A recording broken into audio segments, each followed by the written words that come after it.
ओम नमः शिवाय। आप सभी मित्रों का मैं मुकेश कुमार मिश्र अपने चैनल एस्ट्रोलॉजी एंड आयुर्वेदा में हार्दिक स्वागत करता हूं। और आज आप लोगों के समक्ष जो हम टॉपिक लेकर के आए हैं उस टॉपिक का संबंध आपके रक्त से है और आपके मंगल ग्रह से है। और उस टॉपिक का नाम है ब्लड प्रेशर, रक्तचाप। रक्तचाप क्यों होता है, किन कारणों से होता है, रक्तचाप होते हैं तो शरीर में क्या क्या संकेत होते हैं, और अगर संकेतों को समझ जाएं तो उसका क्या क्या उपचार हो सकता है, इन तमाम बातों की जानकारी आज के एपिसोड में देंगे। साथ ही साथ यह भी बताएंगे कि किन ग्रहों के कॉम्बिनेशन के कारण रक्तचाप की संभावना ज्यादा से ज्यादा होती है।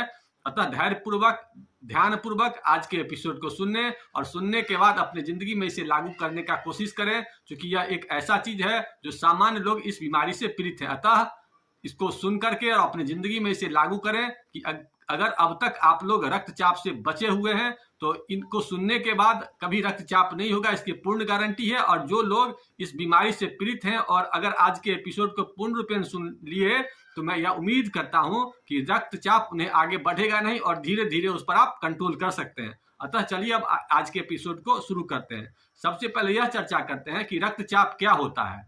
मानव शरीर में वैसे तो बहुत सारे अंग है, उसमें से मुख्य अंग जो होता है हृदय होता है। तो हृदय में हमेशा ब्लड पंपिंग का काम होता रहता है। उस पंपिंग के काम को करने में धमनी की एक विशेष भूमिका होती है।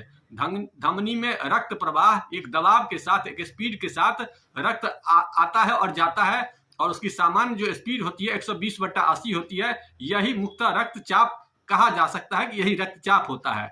अब इसमें होता क्या है कि इसमें कभी कभी रक्तचाप को जो नस होता है, नली होता है, उसमें जाम की संभावना हो जाती है। और जब जाम हो जाता है तो इसका स्पीड कभी बढ़ जाता है, कभी घट जाता है। तो इसी बढ़ने और घटने की प्रक्रिया को ब्लड प्रेशर की बीमारी के नाम से जाना जाता है। तो अब इसके क्या क्या संकेत आते हैं इसकी चर्चा करते हैं। तो वैसे अब ब्लड प्रेशर के संकेतों और कारणों की चर्चा कर लेते हैं। क्योंकि वैसे लोग जिनकी दिनचर्या असंतुलित रहती है, समय पर कार्य नहीं करते हैं, तो ब्लड प्रेशर का एक मुख्य कारण देखा जाता है। इसके अलावा वैसे लोग जो कोलेस्ट्रॉल जिनके शरीर में ज्यादा बनता है उनको भी ब्लड प्रेशर की संभावना ज्यादा होती है। वैसे लोग जो ज्यादा मोटापा से परेशान है उनको भी बीपी की शिकायत होती है। वैसे लोग जो ज्यादा टेंशन में लेते हैं किसी बात को उनको भी बीपी की शिकायत ज्यादा होती है। हार्ट रोग के कारण भी बीपी की शिकायत होती है। किडनी में कोई बीमारी हो जाता है उसके कारण भी होता है। वैसे लोग जो ज्यादा अचार लेते हैं, ज्यादा बाहरी सामान खाते हैं, वैसे लोगों में भी ज्यादा होती है। वैसे लोग जो ज्यादा चीख के बोलते हैं, ज्यादा चिल्ला के बोलते हैं, ज्यादा क्रोध करते हैं, ज्यादा किसी की आलोचना करते हैं, वैसे लोग जिनकी मांसपेशी में बहुत ज्यादा टाइटनेस आ जाता है, तो ये सब आते हैं। सामान्य तौर पर देखिएगा कि जब बीपी बढ़ जाता है तो चक्कर आ जाता है, नींद में कमी हो जाती है, दिमागी रूप से अस्वस्थ हो जाते हैं, मन बेचैन हो जाता है, तो समझिए कि बीपी आ गया है। अब बीपी जनरली 2-3-4 प्रकार के होते हैं। एक तो लो बीपी होता है, एक हाई बीपी होता है। उसमें भी बहुत सारे लोग को होता है कि कभी कभी बीपी आता है, कभी कभी आता है और ठीक हो जाता है। इसके अलावा बहुत लोग को ऐसे होता है कि परमानेंट रहता है। तो ये तमाम बातें हैं जो बीपी के लक्षण में से देखे जाते हैं। अब हम लोग को इसके लिए क्या क्या उपाय करना है इसकी भी चर्चा कर लेते हैं, क्योंकि उपाय तो मुख्य चीज है ना। इसके उपाय जानकारी लेने से पहले यह भी जान लेते हैं कि किन ग्रहों के कॉम्बिनेशन के कारण रक्तचाप की संभावना ज्यादा होती है। वैसे लोग जिनके कुंडली में मंगल ग्रह कमजोर होता है, क्योंकि मंगल आपके रेड ब्लड सेल का कारक ग्रह है। इसके अलावा WBC व्हाइट ब्लड सेल का कारक ग्रह चंद्रमा होता है। तो जब चंद्रमा कमजोर हो और मंगल बहुत कमजोर हो तो ऐसे पोजीशन में रक्तचाप की संभावना होती ही होती है। वंशानुगत संस्कार भी आता है, क्योंकि वंशानुगत संस्कार चूंकि ग्रहों के माध्यम से आता है। अतः वैसे लोग जिनके माता या पिता को बीपी है उन लोगों को आने वाला जो उपाय मैं बता रहा हूं उस पर विशेष ध्यान देने की जरूरत है।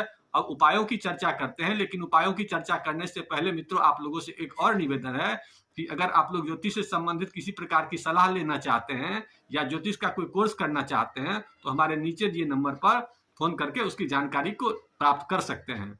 अब बात करते हैं उपाय की। उपाय में हम लोग को किन किन बातों पर विशेष ध्यान देना है। तो सबसे पहले हम लोगों को भोजन पर विशेष ध्यान देना है, क्योंकि अनियमित दिनचर्या रखेंगे तो भोजन कितना भी करेंगे लेकिन वो शरीर में सही से वो काम नहीं करेगा। अब विज्ञान कहता क्या है कि जब शरीर में 20% आपका अम्ल हो और 80% क्षार हो तो आपका शरीर स्वस्थ है। तो लेकिन अम्ल की मात्रा जब शरीर में बढ़ती चली जाती है तो ऑटोमेटिकली आप बीमार होने लगते हैं। अतः बीपी की शिकायत से बचने के लिए अपने शरीर में मुख्य रूप से दिनचर्या को सम्मिलित करना है। और उपाय नंबर 1, एक उपाय ये है, वैसे लोग जो रक्तचाप से पीड़ित हैं या पीड़ित होने वाले हैं, उन्हें अगर इस प्रकार की शंका है तो क्या क्या करना है इसकी चर्चा कर लेते हैं। सबसे पहले शरीर में जो भी गर्म धातु है उसको उतार देना है। हाई बीपी वाले, लो बीपी वाले पहन सकते हैं, लो बीपी वाले को पहनने में कहीं कोई दिक्कत नहीं है। उसके बाद क्या करना है कि ध्यान ज्यादा मात्रा में करना है। अपने आप को एकांत में बैठ करके और पूर्ण रूप से भगवान के शरण में ध्यान कीजिए। चाहे जिस भी धर्म के आप प्रशंसक हों, अकेले में बैठ करके कुछ देर ध्यान कीजिए और प्राणायाम कीजिए। खुले वातावरण में ज्यादा रहिए, अपने आप को बंद में नहीं रखिए। कुछ कुछ देर पर पानी पिया कीजिए। लाल चीजों का प्रयोग, अगर हाई बीपी है तो लाल चीज का प्रयोग कम से कम करिए। चीनी का प्रयोग कम से कम करिए, क्योंकि शरीर में जब सोडियम की मात्रा ज्यादा मात्रा में हो जाती है तो हाई बीपी हो जाता है। अतः वैसे सामान जो सोडियम वाले हैं उसका प्रयोग कम करना है। जैसे अचार का प्रयोग नहीं करना है, नमकीन बिस्कुट बाजार वगैरह में जो खाते हैं वो सब नहीं खाइए, बाजार में जो सामान मिलता है उस सब का प्रयोग कम से कम करिए। इसके अलावा अपने भोजन में अम्लीय चीजों का प्रयोग, जिनको लो बीपी है उनको बढ़ाना है, और क्षारीय चीजों का प्रयोग वैसे लोग जिन्हें हाई बीपी है उसका प्रयोग करना है। अम्लीय जिसमें रस होता है वो सब जो है ना अम्लीय होते हैं, और जिसमें रस नहीं होता है सभी चीज क्षारीय होते हैं। सामान्य तौर पर यही बात है। वैसे हमारा अलग वीडियो है, उसमें अम्लीय क्षारीय के विषय में चर्चा किया हुआ। अपने शरीर में ज्यादा से ज्यादा कैल्शियम की मात्रा को बढ़ाइए, ज्यादा से ज्यादा पोटासियम की मात्रा को बढ़ाइए। ऐसा करने से आप कुछ ही दिनों में महसूस करेंगे कि हमारा जो बीपी है वो सामान्य हो रहा है। अब वैसे लोग जिन्हें ज्यादा बीपी की शिकायत हो, परमानेंट बीपी की शिकायत हो, वैसे लोगों के लिए मैं कुछ उपाय बता देता हूँ। सबसे पहले दोनों नाकों में एक एक बूंद गाय का घी डाला कीजिए, पहला चीज तो ये रखिए। इसके अलावा हाई बीपी की शिकायत हो तो थोड़ा सा मेथी दाना का प्रयोग पानी में डाल करके सुबह सुबह लेना है। वैसे सादा पानी में ही डाल के लेना है, वैसे अगर लीजिएगा तो नुकसान ही नुकसान करेगा। इसके अलावा आपको क्या करना है कि दालचीनी की मात्रा को बढ़ानी है। इसके अलावा थोड़ा गर्म पानी में नींबू वगैरह डाल करके और कभी कभी लेना है। इसके अलावा कद्दू का जब समय हो तो लंबा वाला जो कद्दू होता है ना उसका प्रयोग रेगुलर लेना है। टमाटर का प्रयोग सुबह खाली पेट लेना है। साधारण तौर पर इतना ही आप करने लगेंगे तो कुछ ही दिन में महसूस करेंगे कि हमारा जो बीपी है वो ठीक हो रहा है। इसके अलावा बहुत ज्यादा अगर पीड़ित होते हो तो ऐसे कंडीशन में कुछ दिन नारियल पानी जो होता है, नारियल पानी का भी प्रयोग कर लिया कीजिए। नारियल पानी के प्रयोग से भी ठीक होता है। इसके अलावा वैसे लोग जो लोग बहुत ज्यादा हाई बीपी रहता हो, बहुत परेशान हो, तो सुबह शाम कम से कम ऐसा करना है कि उनको सामुद्रिक स्नान करना है। समुद्र का स्नान जो होता है ना, ऐसा करने से उनके हाई बीपी कम होते हैं। तो उसके लिए आप क्या करिए कि स्नान का जो समय होता है उस टाइम में आप 1 गिलास पानी ले लीजिए, और उसके बाद जो है ना उसमें थोड़ा सा 1 चम्मच नहीं 4 चम्मच मिला दीजिए आप नमक, समुद्री नमक, और उसके बाद 1 बाल्टी में उसे घोल दीजिए। और घोलने के बाद उससे स्नान करने के बाद आखिरी जो बाल्टी का पानी बचा हुआ है उसमें उसको मिला करके और उसके बाद उससे स्नान कर लीजिए, और अपने आप उस पानी को सूखने दीजिए। पानी जब सूख जाएगा तब आप कोई कपड़ा वगैरह पहन लीजिए। आप कुछ ही दिन करेंगे, 10 से 15 दिन, तो आपका ठीक हो जाएगा। पहले के जमाने में पहले लोग जो तीर्थाटन पर जाते थे ना, समुद्र स्नान करने के लिए जाते, जिससे बीपी की जिनको हाई रहती थी तुरंत आराम हो जाता था। आज के जमाने में चूंकि समुद्र के पास जाना संभव नहीं है तो घर में ही समुद्र को ले आइए, मतलब कि पानी में नमक डाल दीजिए, समुद्री का स्नान हो गया। अब वैसे लोग जो लो बीपी की शिकायत से पीड़ित रहते हैं उनके लिए भी कुछ उपाय बता देते हैं। ऐसे लोग जो लो बीपी की शिकायत में रहते हैं उनको ध्यान रखना क्या है कि सबसे पहले उनको नमक पानी का घोल रेगुलर लेना है, और अपने भोजन में 2-4 चीजों जैसे किशमिश के प्रयोग को बढ़ाना है। इसके अलावा थोड़ा सा गन्ना के जूस को बढ़ाना है।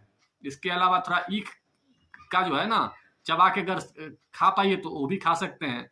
इन उपायों को करिए और उपाय करने के बाद अपना रिपोर्ट हमें बताइए। मैं उम्मीद करता हूं कि बहुत जल्द आप लोग इसके उपाय से ठीक हो पाएंगे। और अगर आप लोगों के मन में और भी किसी प्रकार की इच्छा हो तो बताइए कमेंट बॉक्स में लिख करके, मैं उसे पूर्ति करने की पूर्ण कोशिश करूंगा।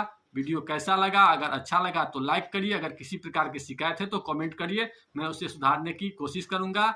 बहुत जल्द आगे आने वाले टॉपिक में और भी इस पर चर्चा करेंगे। इन्हीं बातों के साथ आज के टॉपिक को यहीं समाप्त करते हैं। ओम नमः शिवाय।